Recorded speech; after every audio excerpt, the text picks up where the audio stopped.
Selamat siang anak-anakku kelas 2 plus. Bagaimana kabarmu nakku? Suster berharap dan berdoa semoga kamu semua dalam keadaan sehat dan penuh sukacita dalam perlindungan Tuhan. Hari ini nakku kita belajar agama bersama dengan Suster Lidianes. Kita belajar tentang kisah Kain dan Habel dari pelajaran kita pelajaran 5. Bukumu halaman 51.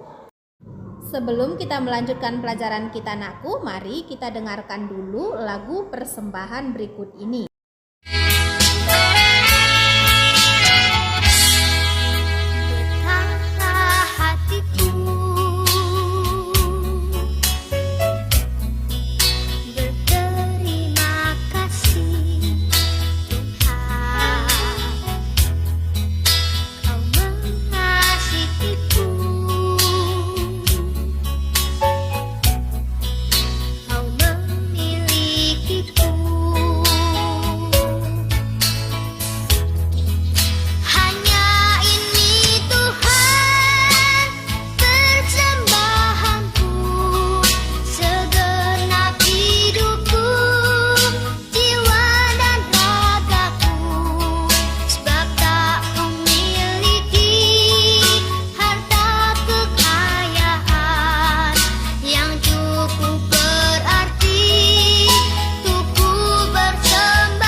Anak-anakku, sekarang suster akan membacakan cerita tentang kisah Kain dan Habel.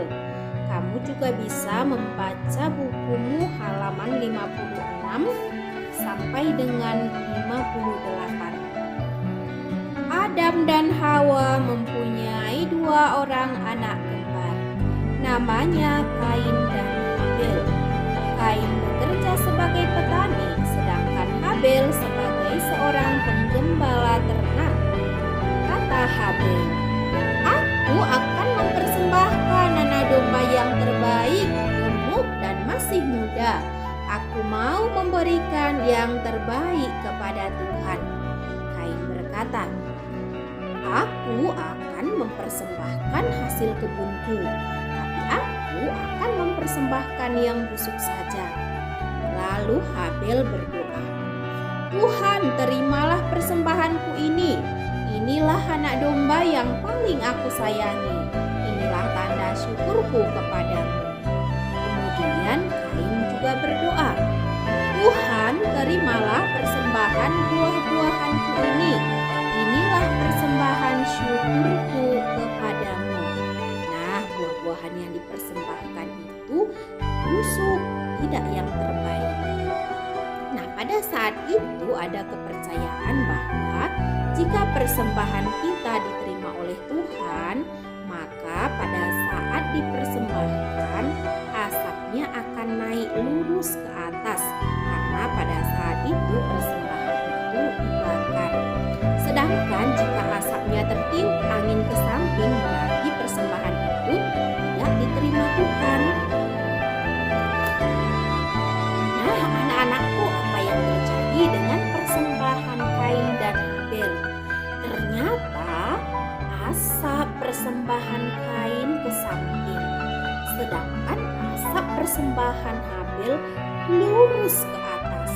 Artinya persembahan Habel diterima oleh Tuhan, sedangkan persembahan Kain ditolak oleh Tuhan. Kenapa? Karena dia memberikan yang busuk. Nah, ternyata karena itu Kain marah dan mulai iri kepada Habel. Dia membenci Habel. Dia berencana membunuh Habel. Allah tahu semua yang akan diperbuat Kain terhadap Habel.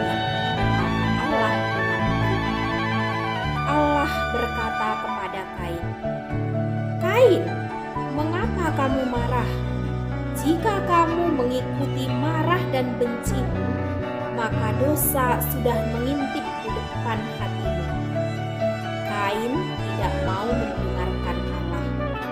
Ia semakin dendam dan mau membunuh Habel.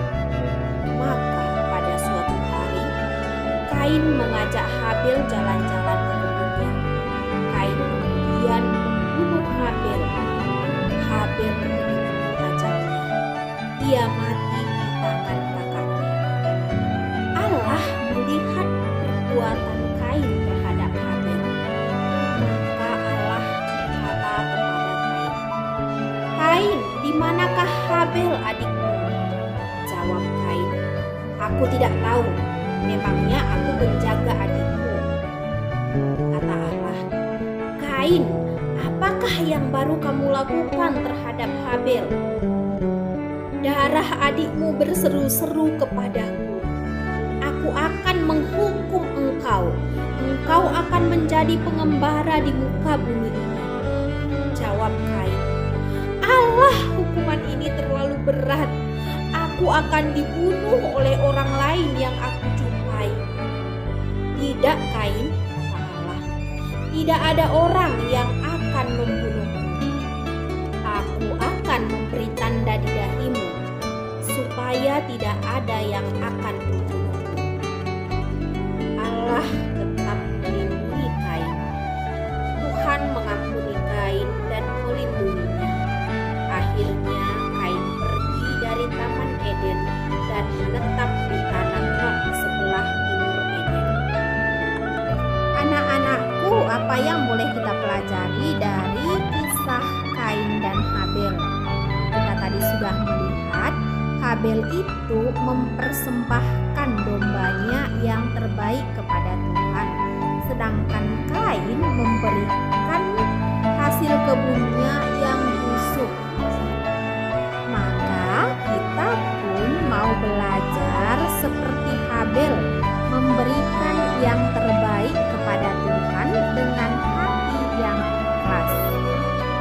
Kita berbuat baik kepada sesama kita, kepada teman-teman kita, kepada keluarga kita juga dengan hati yang ikhlas. Jika kita memberi dengan ikhlas ya anakku, supaya Tuhan senang dengan apa yang kita persembahkan kepadanya. Dari sikap Kain kita perlu belajar bahwa kita tidak perlu bersikap iri hati terhadap apa yang diperoleh oleh orang lain. Kita cukup bersyukur atas apa yang kita terima. Sebab anak-anakku, iri hati itu dapat menyakiti orang lain, seperti Kain telah membunuh adiknya sendiri, yaitu Habel, karena iri hati. Anak-anakku, tugas kamu adalah menggambar. Kamu boleh memilih menggambar beberapa gambar buah ini atau menggambar domba. Nah, domba itu tadi sebagai persembahan siapa anakku? Iya, benar, itu persembahan Habel. Sedangkan kalau buah-buahan itu persembahan Kain. Nah, nanti difoto dan dikirim kepada suster ya anakku. Selamat bekerja anakku, Tuhan Yesus memberkati.